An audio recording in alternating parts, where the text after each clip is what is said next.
안녕하세요. 나타샤의 책 여행입니다. 책 읽기 편안한 시간 보내고 계시죠? 이번에는 허클베리 핀의 모험 세 번째 시간입니다. 두 번째 시간에는 헉핀이 술주정뱅이에다가 폭력적인 아빠에게서 탈출해 잭슨 섬에 숨어들었는데 그곳에서 도망친 흑인 노예 짐을 만나 함께 뗏목을 타고 미시시피 강 남쪽으로 여행합니다. 여행하면서 많은 모험들을 하는데요.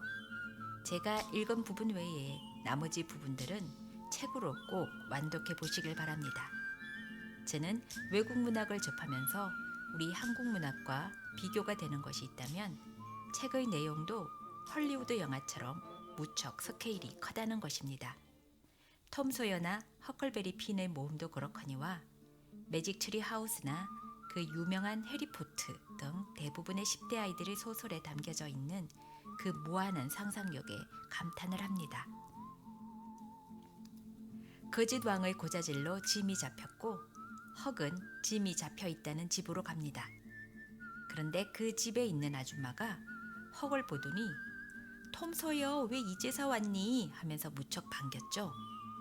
그 집에서 무슨 일이 일어날까요? 헉이 짐을 탈출시킬 수 있을까요? 나타샤의 책 여행.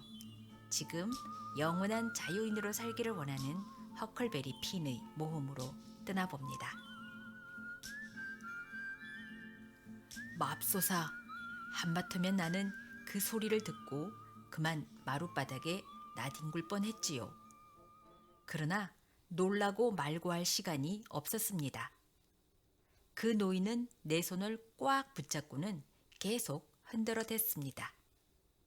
그동안 부인은 춤을 추듯 뛰어 돌아다니며 웃고 울고 야단이었지요. 그러고 나서 두 사람 다 시드랑 메리랑 그 밖의 집안 식구들에 관해 안부를 퍼부어댔습니다. 그러나 두 사람이 제 아무리 기뻐했다 하더라도 내가 기뻐한 것에 비교하면 그것은 문제도 되지 않았습니다.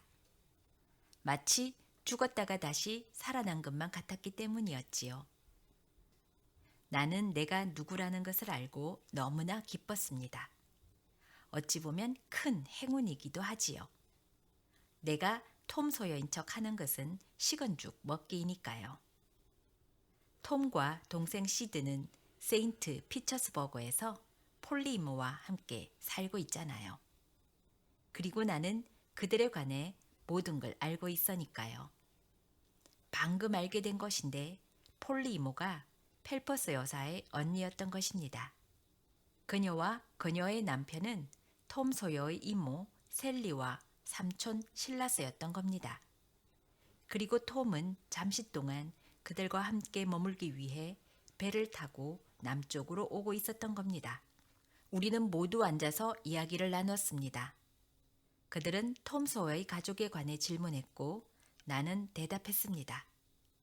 이제 나는 한편으로는 마음이 꽤 놓였지만 다른 한편으로는 잠옷 불안했습니다. 톰 소여가 배를 타고 여기로 오고 있다는 생각을 하니 나는 정말 행복했습니다. 이름을 가진 6 가문 사람들한테 일어난 것보다도 더 많이 우리 집안 식구에 관해 소여의 집안 식구들 말이지요. 얘기를 들려주었습니다. 그러고 나서 나는 또 화이트 강어구에서 실린더 대가리가 터져 그것을 고치는데 꼬박 사흘이나 걸렸다는 것도 자세히 설명했지요. 실린더 대가리가 아니라 나사못 대가리라고 했어도 마찬가지로 멋지게 통했을 겁니다. 이제 나는 한편으로는 마음이 꽤 놓였지만 다른 한편으로는 잠옷 불안했습니다. 톰 소여 노릇을 하는 것은 누워 떡 먹기처럼 쉽고 편했습니다. 그 편한 마음도 마침내 증기선이 기침 소리를 내며 강을 따라 내려오는 소리가 들리자 끝장나고 말았지요. 그 소리를 듣고 나는 이렇게 혼자 생각했습니다. 만일 톰 소여가 저 배를 타고 온다면, 그리고 갑자기 나타나 내가 가만히 있으라고 눈짓을 할 사이도 없이 내 이름을 큰 소리로 불러댄다면, 아니, 그런 일이 일어나선 안 되었습니다. 절대로 안 됩니다. 한 길로 나가 톰을 도중에서 기다려야 했지요. 그래서 나는 두 사람에게 마을로 짐을 찾으러 간다고 했습니다. 그랬더니 노신사가 함께 따라가겠다고 했지만 그럴 필요가 없다고 대답했습니다. 나 혼자서도 말을 몰 수가 있다고. 이제 더 이상 나 때문에 폐를 끼치고 싶지 않다고 말입니다. 그래서 나는 마차를 몰고 마을로 향했고 절반쯤 갔을 때 저쪽에서 집마차 한 대가 오는 것이 보였습니다. 그것은 틀림없이 톰 소여였지요. 톰 소여는 나를 보자 무엇 때문에 이 세상에 다시 나타나 자기를 괴롭히느냐고 물었습니다. 나는 죽지 않았다고 했고 톰은 그 사실을 알고 나를 만나게 된 것을 기뻐하며 몸둘 바를 몰라 했습니다.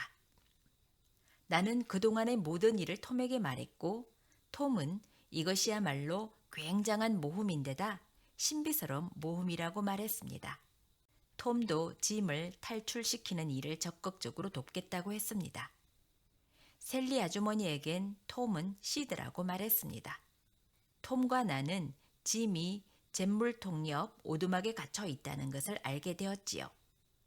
톰 소여는 진지하게 그 금둥이를 훔쳐내는 계획에 착수했습니다. 이것은 나로서는 도저히 이해가 안 가는 일이었지요.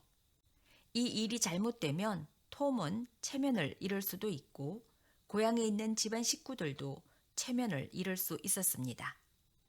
톰은 자존심도 정의도 감정도 다 내팽쳐버리고는 이와 같은 일에 손을 대어 모든 사람들 앞에서 자기뿐만 아니라 자기 가족 모두의 얼굴에다 똥칠을 하려는 겁니다. 나에게는 전혀 이해가 되지 않았습니다. 참된 벗이라면 그 일을 당장에 그만두도록 하여 그의 체면을 지키게 하지 않으면 안 되었던 겁니다. 그래서 실제 그렇게 말을 꺼내기 시작했지만 그는 나의 입을 막으며 이렇게 말했습니다. 톰은 자기가 무슨 짓을 하고 있는지 모른 척 하라고 했습니다. 톰은 일단 무슨 일을 한다고 하면 반드시 해내고야마는 성미였기 때문이지요. 그러나 톰이 왜 이렇게까지 자진해서 이 일에 끼어들려고 하는지 나는 통 알 수가 없었습니다. 그래서 나는 그냥 내버려 두고는 이제 그 일에 대해선 신경을 모두 끄기로 했지요. 톰이 그렇게 한다고 한 이상 나로서는 어찌할 도리가 없었던 겁니다.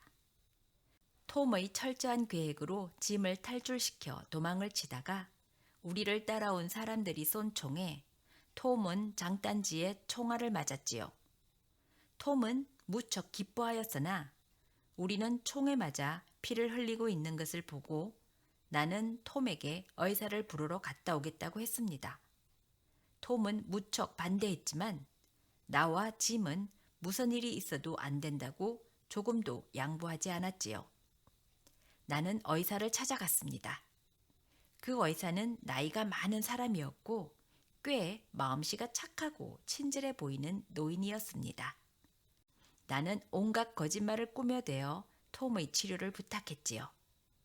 그런데 의사는 내가 타고 온 카누가 세 사람이 타기엔 위험하다며 자기가 톰을 치료하고 오는 동안 기다리고 있으라고 말했지요. 하는 수 없이 나는 의사에게 뗏목으로 가는 길을 가르쳐주고 의사는 혼자서 떠났습니다. 나는 의사를 기다리는 동안 목재더미 속으로 기어들어가 자다가 눈을 떴을 때는 해가 중천에 높이 떠 있는 것이 아니겠습니까? 나는 재빨리 의사의 집으로 달려갔지만 의사는 어제 밤중에 집을 나가서는 아직 돌아오지 않았다는 겁니다. 톰의 상처가 심한 모양이라고 생각하고는 곧장 섬으로 가기로 했지요. 이렇게 생각하고 그 집을 뛰쳐나와 막 모퉁이를 돌다가 한마트면 사일러스 아저씨의 배를 들이박을 뻔했지요. 나는 시드랑 도망친 검둥이를 찾고 있었다고 했습니다. 그런데 여의치 않았고 시드는 무슨 소식이 없나 하고 우체국으로 갔고 나는 먹을 것을 좀 얻으려고 서로 헤어졌다고 했지요. 나는 아저씨가 집으로 돌아가자고 하는 바람에 어쩔 수 없이 집으로 돌아왔는데 집안이 마침 점심을 먹으러 들어온 농부들과 그 부인들로 초만원을 이루었고 도망친 검둥이 녀석에 대해 시끄럽게 떠들어대고 있었습니다. 저녁때가 되어도 시드가 돌아오지 않자 내가 찾아오겠다고 하자 아주머니는 한 번에 한 녀석만 잊어버리는 것으로 족하다고 지금 있는 자리에서 한 걸음도 못 나가게 했지요. 사일러스 아저씨가 찾으러 갔지만 밤 10시쯤 되어 다소 걱정스런 나주로 돌아와 톰의 발자국도 찾지 못했다는 겁니다. 밤새 피뢰침을 타고 내려와 몰래 집 앞쪽으로 돌아가 보았더니 아줌마가 창가에다 양초를 켜놓고 앉아서 눈물이 글썽한 눈으로 한길 쪽을 내다보고 있었습니다. 나는 아줌마를 위해서 무슨 일을 해주고 싶었지만 내가 할 수 있는 일이란 기껏 아줌마를 더 이상 슬프게 해드리지 않겠다고 맹세하는 것뿐이었지요. 다음 날 아침 식사 전에 사일러스 아저씨는 또다시 마을로 가보았지만 톰의 행방은 묘연했습니다. 그때 갑자기 매트리스 위에 누워있는 톰 소여랑 예의 그 노인 의사랑 여자용 갱사옷을 입고 두 손이 뒤에서 결박당한 짐 그리고 많은 사람들이 집으로 왔습니다. 아줌마는 울면서 톰에게 몸을 내던지고는 살아있기만 하면 된다고 소리를 질렀지요. 사람들은 몹시 흥분해 있었고 그중 몇 사람은 동네 검둥이들에게 본때를 보이도록 짐을 목매달아 죽이자고 야단이었지요. 그렇게 하면 다른 검둥이들은 짐처럼 그렇게 도망칠 생각은 아예 하지 않을 것이라고 했습니다. 그러나 이 검둥이는 우리들의 검둥이가 아니니까 필경 그 주인이 나타나 우리들에게 돈을 물어내라고 할 것이라고 했습니다. 그러자 흥분이 조금 가라앉았습니다. 사람들은 짐에게 몹시 욕설을 퍼부었고 가끔 짐의 따귀를 후려갈겼지만 짐은 한마디도 대꾸하지 않았을 뿐더러 또 나를 아는 내색을 조금도 하지 않았습니다. 짐은 오두막에 다시 갇혔고 농부가 두 사람씩 밤마다 총을 들고 이 오두막집 주위를 감시하지 않으면 안 되고 또 낮에는 불독 개를 문간에다 메어두지 않으면 안 되겠다고 했습니다. 노인 의사는 사람들에게 검둥이 짐이 나쁜 녀석이 아니니 필요 이상으로 학대하지 말라고 했습니다. 총알을 뺄 때 자기를 도와주었는데 아주 훌륭하고 충실한 간호인이었다고 말했습니다. 게다가 이 녀석은 자신의 자유가 위태롭게 되는 것마저 아랑곳하지 않았고 몸이 기진맥진되도록 자기를 도와주었다고 했습니다. 그러면서 자신이 그 검둥이가 좋아졌다며 그 검둥이는 $1000의 가치가 있다고 말했습니다. 또한 친절한 대우를 받을 가치가 있단 말이지요.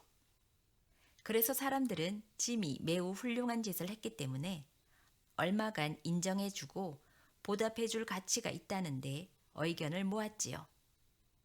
톰의 정상은 더할 나위 없이 양호하고 곧 깨어났습니다. 톰은 아줌마에게 짐을 자신들이 탈출시킨 경위를 찌꺼려댔습니다. 아줌마는 기겁을 했고 짐이 다시 쇠사슬로 묶여 놓았다는 아줌마의 말에 톰은 두 눈을 이글이글거리면서 콧구멍은 마치 물고기 아가미처럼 열렸다 닫혔다 하면서 소리쳤습니다. 짐을 가둘 권리가 있는 사람은 아무도 없어. 어서 빨리 가 헉. 1분이라도 꿈을 그리고 있어서는 안 돼. 쇠사슬을 풀어주란 말이야. 짐은 이제 노예가 아니야. 이 지상을 걸어다니는 어느 생물 못지않게 자유의 몸이란 말이야. 아니, 이 애가 도대체 무슨 소리를 하고 있는 거야? 셀리 이모, 한마디 한마디가 모두 정말이에요. 아무도 안 간다면 내가 갈 거예요. 나는 일생 동안 그 검둥이를 잘 알고 있고 그건 저기 있는 톰도 마찬가지지요. 왓슨 아줌마가 2달 전에 세상을 떠났는데 그를 강 하류에다 팔려고 하던 일을 부끄럽게 생각하고 있다고 그랬어요. 그래서 유언으로 그를 노예 신분에서 해방시켜 주었다고요. 그때 폴리 이모가 문 안쪽에 서 있는 것이 보였습니다. 그 이모가 오는 바람에 셀리 이모에게 톰과 내가 바뀐 것을 들켜버리고 말았지요. 그래서 톰의 폴리 아줌마는 내가 누구이며 어떠한 애인가 하는 것을 낱낱이 털어놓았습니다. 나는 펠러스 부인이 나를 톰 소여로 잘못 알았을 때 얼마나 난처했는지 모릅니다.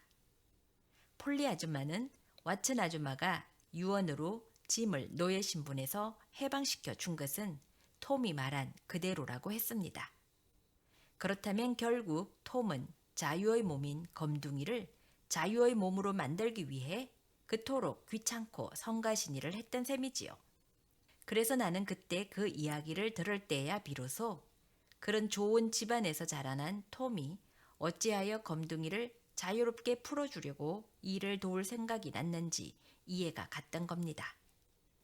처음으로 톰과 단 둘이만 있게 되자 나는 그에게 도망가고 있는 동안 어떻게 할 작정이었느냐고 물었습니다. 탈출이 제대로 성공하고 이미 자유의 몸이 되어 있는 검둥이를 또다시 자유의 몸으로 만들었을 때 어떻게 할 계획이었는지 말입니다. 그러자 톰은 처음부터 머릿속에 가지고 있던 계획을 이렇게 말했지요.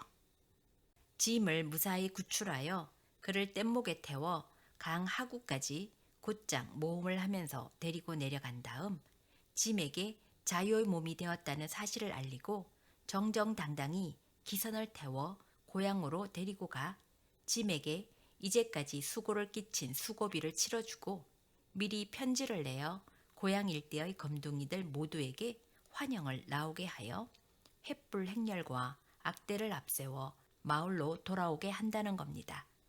그렇게 되면 짐은 영웅이 되고 우리들도 영웅이 될 게 아니겠느냐는 거였지요. 하지만 나는 지금 상태로도 일이 잘 되었다는 생각이 들었습니다.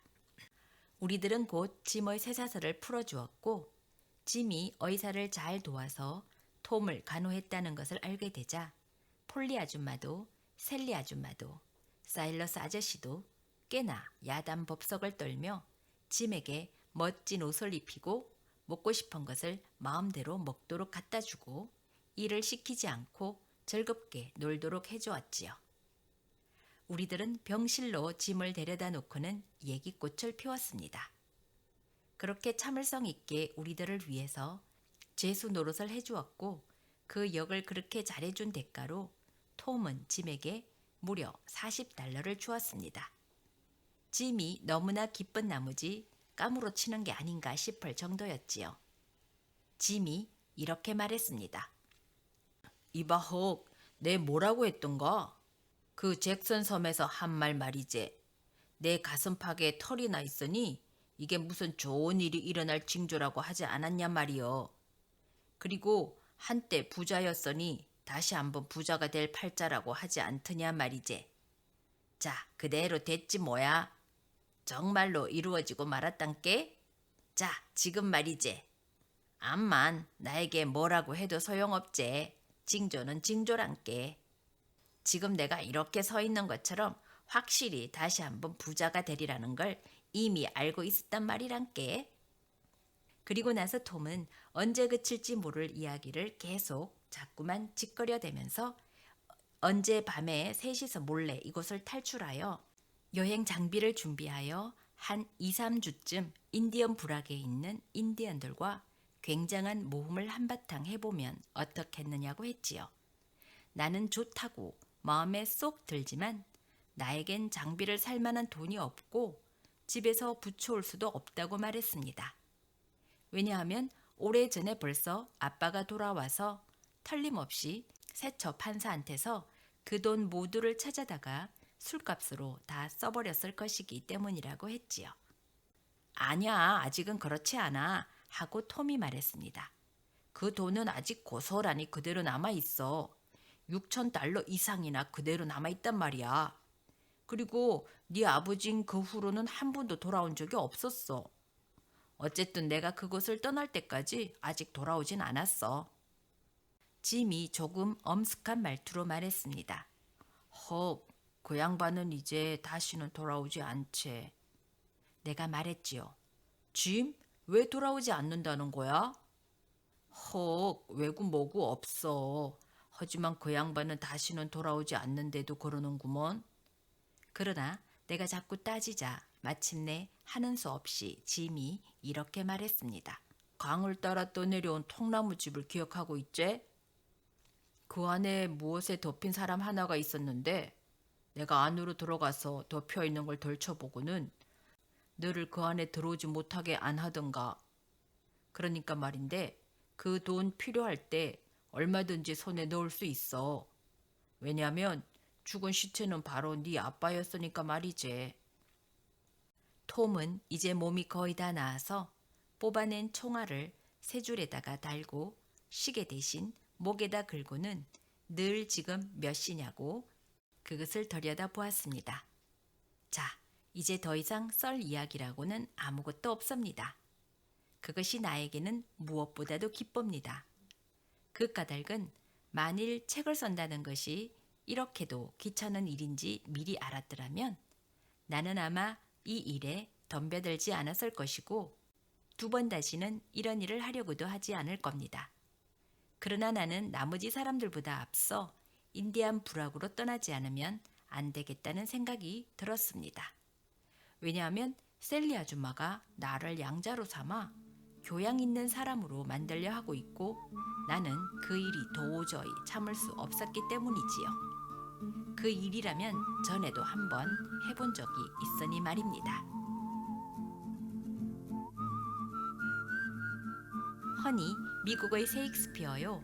미국 문학의 링컨으로 일컬는 마크 트웨인의 허클베리 핀의 모험이었습니다. 지금까지 나타샤의 책 여행이었습니다.